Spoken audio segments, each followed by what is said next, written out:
వాగర్థావివ సంపృక్తౌ వాగర్థ ప్రతిపత్తయే జగతః పితరౌ వందే పార్వతీ పరమేశ్వరౌ ఆదిత్యాయ చ సోమాయ మంగళాయ బుధాయ చ గురుశుక్ర శనిభ్యశ్చ రాహవే కేతవే నమః. శృంగేరి జగద్గురు పీఠాధిపతులకి కంచి పీఠాధిపతులకి నమస్కారములు తెలియజేసుకుంటూ కార్యక్రమాన్ని ప్రారంభిద్దాం. జూన్ 16వ తారీఖు నుంచి 30వ తారీఖు వరకు ద్వాదశ రాశుల్లో భాగంగా మొదటిదైనటువంటి మేషరాశిలో జన్మించినటువంటి వారికి 16 జూన్ నుంచి 30 జూన్ వరకు ఏ విధంగా ఉండబోతుందో తెలుసుకునే ప్రయత్నం చేద్దాం. ఈ మేషరాశిలో జన్మించినటువంటి వారికి శుక్రగ్రహ సంచార ప్రభావం వలన విలువైనటువంటి వస్తువులు అనగా హుందాని పెంచేటువంటి వస్త్రములు కానీ గృహోపకరణాలు కానీ కొనుగోలు చేసే అవకాశము గోచరమవుతుంది. ఆ సందర్భంగా కొంత అప్పు చేయాల్సినటువంటి పరిస్థితులు కూడా గోచరమవుతున్నాయని చెప్పవచ్చు. ఇక ముఖ్యంగా చూసుకున్నట్లయితే ఉద్యోగస్తులకి అద్భుతమైనటువంటి అవకాశాలు గోచరమవుతున్నాయి. నిరుద్యోగస్తులకి ఖచ్చితంగా ప్రయత్నం చేస్తే జాబ్ వచ్చే అవకాశాలు మెండుగా ఉన్నాయని చెప్పవచ్చు. అయితే వృత్తి వ్యాపారాల్లో ఉన్నటువంటి వాళ్ళకి నూతన వ్యాపారాలు అనేటువంటివి ప్రారంభించడానికి అవకాశం ఉన్నటువంటిది. కాబట్టి సమయము సందర్భము చూసుకొని ప్రయత్నం చేయండి. అయితే ప్రధానంగా వృత్తి వ్యాపారాల్లో విస్తరణకి అనుకూలంగా ఉంటుంది, కానీ కొత్త వ్యాపారాలకి ఇది సమయం కాదు. ఎందుకు అనంటే ఇక్కడ గురు మూఢమి అనేటువంటిది ప్రారంభమైంది కాబట్టి కొత్త వ్యాపారాలు ప్రారంభించడానికి అనుకూలము కాదు.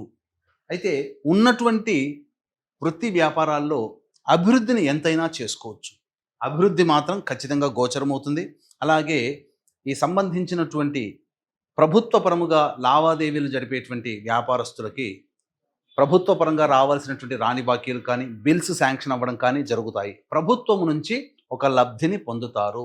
ఆల్రెడీ ఉద్యోగం చేస్తున్న వాళ్ళైతే అదనపు బాధ్యతలతో మంచి భవిష్యత్తు కలిగినటువంటి డిపార్ట్మెంట్లో మీరు చేరుతారని చెప్పవచ్చు. ఇక ఈ సంబంధించినటువంటి మేషరాశిలో జన్మించినటువంటి వారికి 22వ తారీఖు వరకు కూడా సంపూర్ణంగా బుధుడు అనుకూలంగా ఉంటూ నూతన వ్యక్తుల పరిచయాన్ని కలగచేయడం, తద్వారా ఆనందకరమైనటువంటి జీవితము, చేస్తున్నటువంటి పెట్టుబడులకు సంబంధించి ధనలాభం కూడా లభించడం అనేటువంటిది బుధగ్రహ సంచార ప్రభావం. అయితే ఈ గురువు కూడాను ఇదే మిథున రాశిలో సంచారం చేస్తున్నటువంటి కారణం చేత ఈ సంబంధించినటువంటి మేషరాశిలో జన్మించినటువంటి వారికి ప్రధానముగా కొంత ధన నష్టము సూచిస్తుంది. కాబట్టి డబ్బు వ్యవహారాల్లో ఉన్నప్పుడు ఇతరులని నమ్మి డబ్బు అప్పుగా ఇవ్వడం అనేటువంటిది చేయకుండా ఉండడమే మేలనేటువంటి విషయాన్ని గమనించుకోవాలి. అయితే 23వ తారీఖు నుంచి ఈ సంబంధించినటువంటి బుధుడు ప్రవేశం చేస్తున్నటువంటి కారణం చేత సంపూర్ణముగా యోగదాయకమైనటువంటి పరిస్థితుల్లో ఉంటారు. ఇక గమనించుకున్నట్లయితే ఈ సంబంధించినటువంటి కుజ సంచార ప్రభావము, కేతుగ్రహ సంచార ప్రభావం మేషరాశి వారికి అనుకోని కష్టాలు తీసుకొని వచ్చే అవకాశం ఉంటుంది. ఆలోచన చేసినటువంటి పనులన్నీ కూడాను నత్తనడకన సాగుతాయి. మీరు అనుకున్నది ఒకటిదే, జరిగేది ఒకటిగా ఈ కుజ కేతుగ్రహ ప్రభావం వలన గోచరమవుతుంది.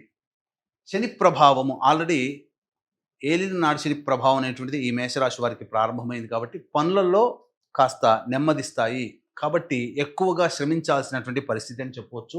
రాహుగ్రహ సంచార ప్రభావం వలన మంచే జరుగుతుంది. అన్ని విధాలుగా అన్ని విషయాల్లో మీకు యోగదాయకముగా విజయాన్ని సంప్రాప్తించే విధంగా ఉంటుంది. ఏ తర్వాత చెప్పొచ్చేది ఏమిటంటే బుధుడు అనుకూలంగా లేడు, గురువు అనుకూలంగా లేడు, శని అనుకూలంగా లేడు, కుజుడు కూడా.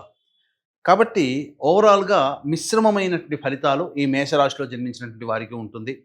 వివాహం కావలసినటువంటి అబ్బాయిలకి అమ్మాయిలకి వివాహ సంబంధాలు కుదురుతాయి. అలాగే సంతానం కోసం ఎదురు చూసేటువంటి వాళ్ళకి చక్కటి శుభవార్త వింటారు. విద్యార్థులైతే కష్టపడితే తప్ప ఫలితాలు పొందలేనటువంటి పరిస్థితి. కాబట్టి జాగ్రత్తలు పాటించండి, దైవానుగ్రహాన్ని పొందే ప్రయత్నం చేయండి. అన్ని విధాలుగా మీకు అనుకూలంగా ఉంటుంది.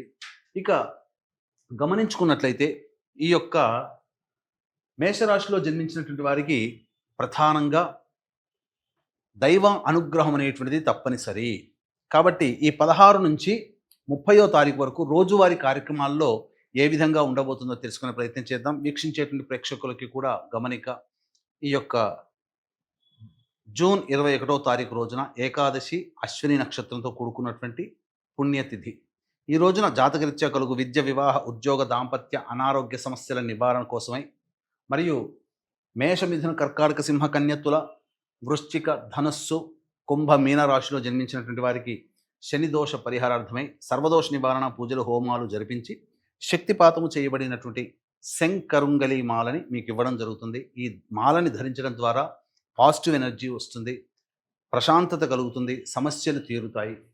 ఇక రోజువారీ కార్యక్రమంలో భాగంగా 16వ తారీఖు రోజున చేస్తున్నటువంటి 16, 17, 18 ఈ 3 రోజుల్లో చేస్తున్నటువంటి కార్యక్రమాల వలన మీకు అభివృద్ధి కలుగుతుంది, ధనప్రాప్తి గోచరం అవుతుంది, అలాగే రాని బాకీలు వసూలవుతాయి. అన్ని వృత్తి, ఉద్యోగ, వ్యాపారాల్లో ఉన్నటువంటి వాళ్ళకి శుభ సూచకంగా చెప్పబడి ఉంది. ఇక 19, 20వ తారీఖులో కనుక చూసుకున్నట్లయితే అనుకోని ప్రయాణాలు గోచరమవుతున్నాయి. అలాగే నిద్రాభంగము అనగా సరిగ్గా నిద్ర పట్టకపోవడము, అలాగే ప్రతి పని యందు కూడాను ఆటంకాలు ఏర్పడుతుండడం గోచరమవుతుంది. ప్రశాంతత లేని జీవితాన్ని ఈ 19, 20 తారీఖులో పొందుతారు. 21, 22వ తారీఖులో కనుక చూసుకున్నట్లయితే పెండింగ్లో ఉన్నటువంటి పనులన్నీ కూడాను పూర్తి చేసుకుంటారు. విందులు, వినోదాల్లో మీరు పాల్గొంటారు. కుటుంబ సభ్యులతో ఆనందంగా గడుపుతారు. ఒక బాధ్యతని కంప్లీట్ చేసుకున్నామనేటువంటి ఒక భావనతో ఈ 21, 22వ తారీఖుల్లో ఆనందంగా గడుపుతారని చెప్పవచ్చు. 23, 24 తేదీల్లో చూసుకున్నట్లయితే కుటుంబపరమైనటువంటి వివాదాలు ఏర్పడతాయి. మనస్సు చంచలంగా ఉంటుంది. ఏ పని యందు శ్రద్ధ ఉండదు. ప్రధానంగా ధనపరమైనటువంటి నష్టాలు సూచిస్తున్నాయి కాబట్టి జాగ్రత్తలు పాటించండి. 25, 26 తారీఖుల్లో మిత్రులు, సోదరుల యొక్క సహాయ సహకారాలతో మీ సమస్యలన్నీ పరిష్కరించుకుంటారు. రాని బాకీలు వసూలవుతాయి. ప్రధానంగా ఆనందంగా జీవిస్తారు. ధనపరమైనటువంటి సమస్యలు తీరుతాయి. అవసరానికి మరియు ఖర్చులకి మించినటువంటి ఆదాయం లభించడం ద్వారా మీకున్నటువంటి సంతోషాన్ని అధిక మొత్తంలో పొందుతారని చెప్పవచ్చు. ఇక 27, 28, 29వ తారీఖులో కనుక చూసుకున్నట్లయితే వాహనాన్ని నడిపేటప్పుడు జాగ్రత్తలు పాటించాలి. ముఖ్యంగా పెట్టుబడుల విషయంలో జాగ్రత్తలు పాటించాలి. తల్లిగారి ఆరోగ్యం పట్ల శ్రద్ధ వహించాలి. గృహోపకరణాలకి, గృహ మరమ్మతులకి అధిక మొత్తంలో డబ్బును వెచ్చిస్తారని చెప్పవచ్చు. ఇక 30వ తారీఖు రోజున మీ ఆరోగ్యం పట్ల శ్రద్ధ వహించండి. అనవసరంగా వృధా కాలయాపన జరుగుతుంది. ఏ పని యందు కూడాను శ్రద్ధ ఉండదు. ఇది 16వ తారీఖు నుంచి 30వ తారీఖు జూన్ వరకు మేషరాశిలో జన్మించినటువంటి వారికి ఉండబోయేటువంటి ఫలితాలు.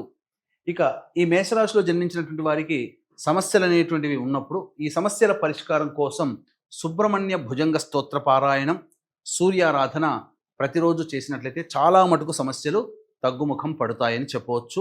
గమనించుకున్నట్లయితే ఇప్పుడు చెప్పబడినటువంటి సమస్యల కంటే ఇంకా ఎక్కువ సమస్యలతో మీరు బాధపడుతున్నట్లయితే దగ్గరలోని మంచి ఉపాసనా పరులైనటువంటి జ్యోతిష్యులను సంప్రదించి వారి సలహాలు, సూచనలు కనుక పాటించినట్లయితే మరింత మెరుగైనటువంటి జీవితాన్ని పొందుతారని తెలియజేస్తూ సర్వం శ్రీ ఉమామహేశ్వర పరబ్రహ్మార్పణమస్తు.